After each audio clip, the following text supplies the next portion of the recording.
What is up, people? Welcome back to my channel. I'm building in public. That is going to be the goal of this video, is to share my thoughts, my unfiltered opinions, and really what we're doing. Because, you know, people always get afraid of sharing their ideas. They think they've discovered this brand new thing. And honestly, what I'm about to reveal in this, I do think is brand new and has not been done. But it's really about execution. People always use the analogy of Uber, right? Like, taxis existed. You could have built that technology. Like, no one invented getting into a random person's car. They just executed on it, as did Lyft. Shout out Lyft. One major update: will likely, as of right now, be moving to Florida mid-February. I don't think this is the best thing for the company. And in a building phase, that's probably a weird thing to say, but in a life phase, it's going to open up so much, and I'm still going to be able to get back to the office here. So I'm still comfortable in this decision, but this was the best decision for Hallie and I and our lives. So anyways, now to what I've been kind of teasing here. You guys may have followed Snapback Sports for a while now. Maybe you haven't, maybe you have. I've been talking about this two-phase plan that Snapback's in. Phase 1, find the best sports experience in the world and showcase it via content. Phase 2, build a booking platform, use our audience that we've grown and become experts in this category to encourage people to book through us. You want to go to a Cincinnati Bengals game? Book through us. We'll show you the best hotel, best restaurant, etc., where to buy tickets, and then we take an affiliate fee. As we're working on this, this two-phase plan, I was kind of thinking, like, as we bank this library of content, like, what do we do in the meantime? And what I mean by that is, like, that building is going to come 3, 4, 5 years down the pike. And then I started thinking, well, what if we started to develop something in the meantime, so when it was time to turn that little faucet on, we already had all of this ready to go. And so what that is, to me, is a mixture of TripAdvisor at the highest level and then Yelp at the bottom level. So I talk about this booking platform, that's Expedia for sports. Well, now I'm thinking, what if we went Yelp/TripAdvisor for sports? How is there, when I go and search online, best way to attend a Los Angeles Rams game, no details on where to tailgate, where to eat, where to stay, how parking works, what's a good seat in the stadium, what if I want to go on a date, what if I want to go with friends? Like, I could come up with a million different examples of information that would be valuable to an event goer. And I think we will have, obviously, our recommendations over the next few years. We'll have attended hundreds and hundreds of events, but we can't do it all. And on top of that, what we realized was I could make my recommendation, but I sat in section 180 and I went with 2 friends and we were filming content and we tried the food that was in our section or near our section, as opposed to you who went in club, or you who went with their child, or you who needed to park, or I'm from out of town so I was Ubering. There's so many different experiences all within one game. And what this really culminated in was, how could we create a platform that people could put in their reviews and thus create this incredible database and information and data around the best ways to attend sporting events. So that's the idea. Now we're in, what's the date? It's December the 3rd. We have our company offsite March 2nd. So literally 3 months from today, we'll be all together in Hilton Head as a company, and we're a 12-person team right now. And, we'll talk about all things content. We'll talk about vision. We'll talk about, different ideas we have.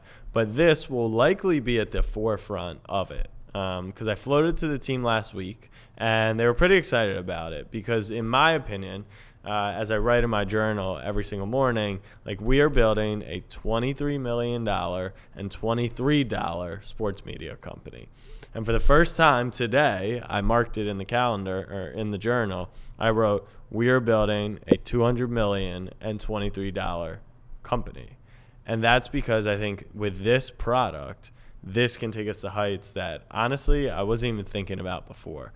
If you follow my content, you know that the main reason to build audience, outside of I fucking love doing it, is to build a product, because advertising dollars are only going to come for so long. Owning your audience is so vital. The algorithms change. And while I've talked, endlessly about how I think YouTube will be there, that algorithm is just not owned audience. Owned audience is website. Owned audience is email. It's customer information when they create profiles.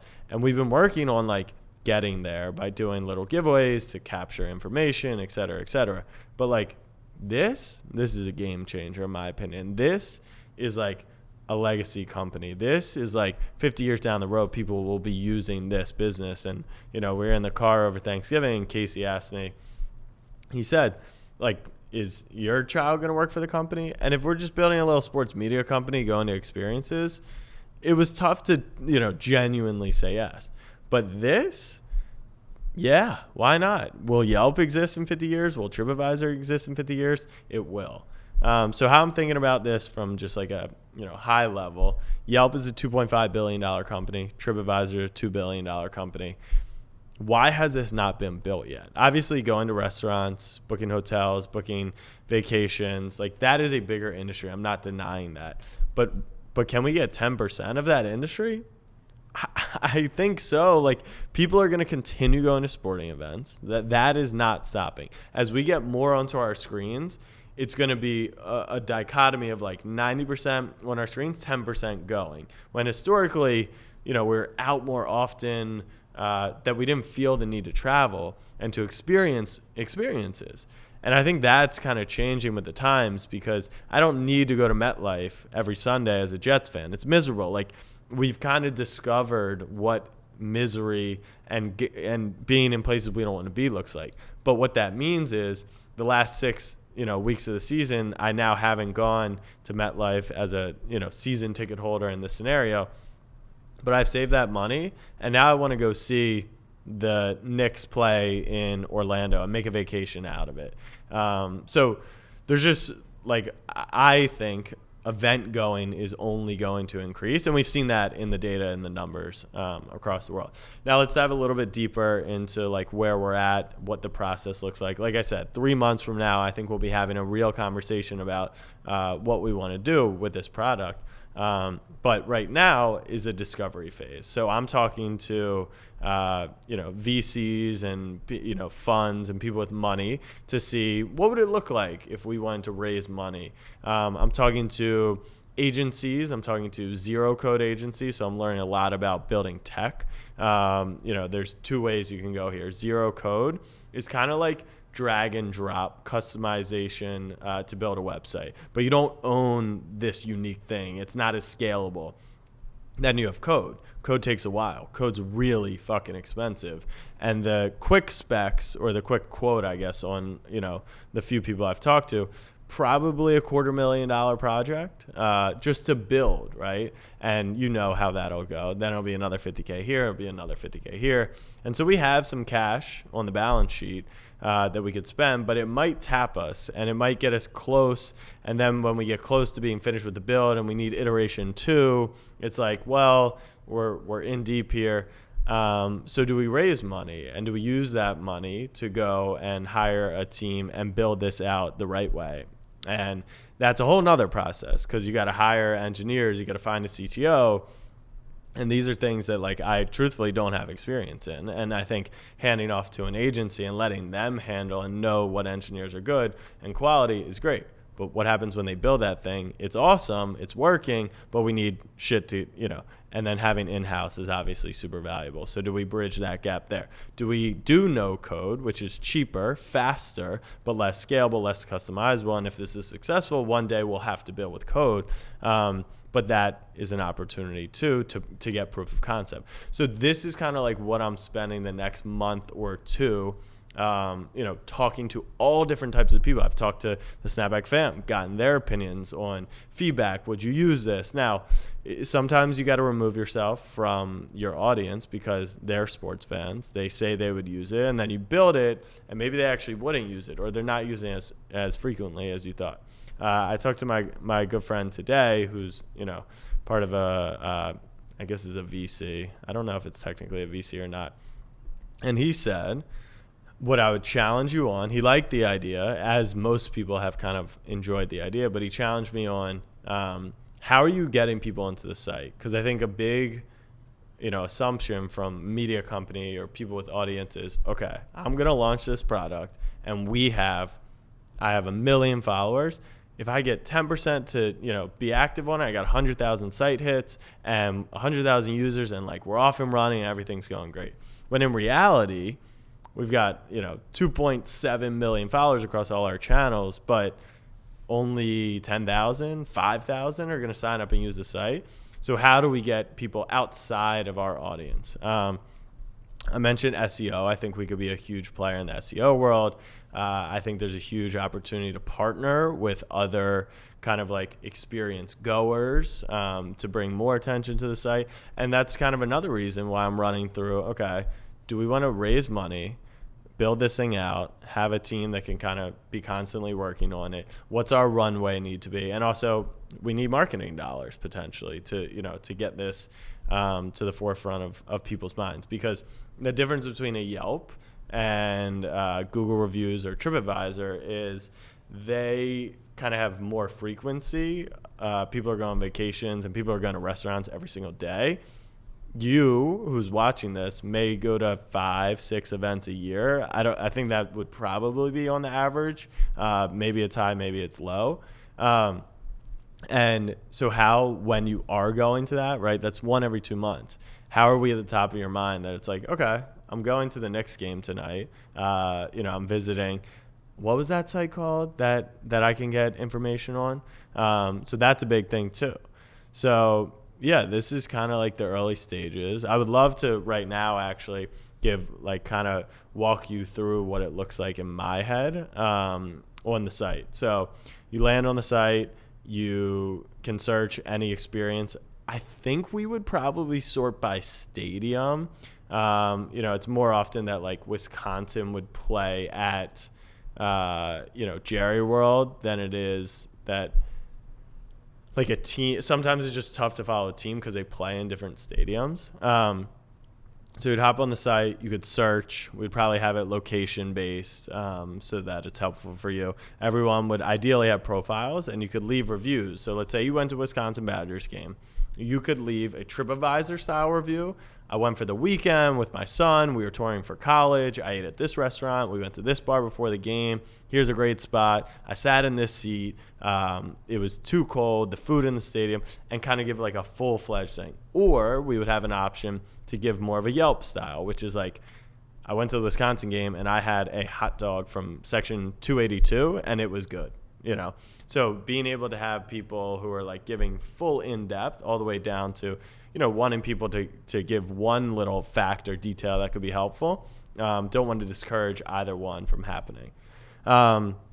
We'd have a rating system that we need to fully think about developing. Do we want it to be complex and people need to understand what they're picking, or do we want it to be something that's easy to understand? 5 stars, 1, 2, 3, 4, 5. There's biases in that also as a sports fan. So still like a lot of different things to figure out. But I think at its core has seemed to really connect with people and would be valuable to them.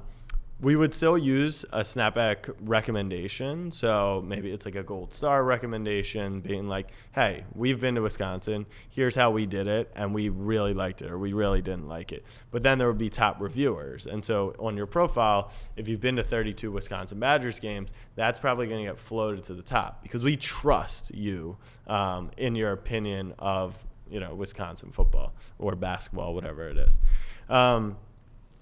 So yeah, that's a concept. I could probably go on for hours and hours. And when we build this out, I know we will go on for hours and hours because there's so many different things that you got to think about. Like one idea I had was an AI agent. Let's call him Expo. So you would get on the site and you maybe have like a little chat bubble. It's like, do you want to go to a sporting event? So you type in, yeah, I want to go in my area. I want to go with 4 friends. It's 4 guy friends. We can all make it on Thursday night. And like, we want to spend $150 each, or we want to spend $50 each. And AI ideally would be able to find the best event for you, make recommendations on the best value for tickets to get, suggest maybe like a cheap pizza spot before, or you want to spend more, you go to the bars before. So there's like so many cool customizable things that I think, we would want to build because every experience is different for each person. But this kind of accomplishes our mission of finding the best sports experience in the world. There's also, this stemmed from a conversation that happened in a group I was in, and they were talking about how the best products, advertisement in content, is when you can actually use the product. And so this is actually why I started thinking about, like, how could we use our product that we want to build in our content? So, for example, we went to Kent State because they're the worst college football team. Well, what if you got on the site and it said, for $500, here's the worst or best experience in the world. And you click it and you just went. So our video is like, I found the best experience in the world for under $500. Or you could sort by worst, or you could sort by cheapest, or you could sort by, a bunch of these different categories. I want to, like, here's the worst place to take a first date. And then we go do that video. And I think just using our product and the experiences is a great way to do so. So I'm sure I rambled. If you guys are going to watch these videos, I think that's how I not want it to be, but I don't want to come in as prepared as I was for the last video that I did. I just want this to be a stream of my consciousness. Thoughts are all over the place. Talked for 15 minutes. So yeah, let me know what you guys think. Any ideas? Any investors? Potentially you. And we'll see you next time. Hit that subscribe button. Much love. Peace.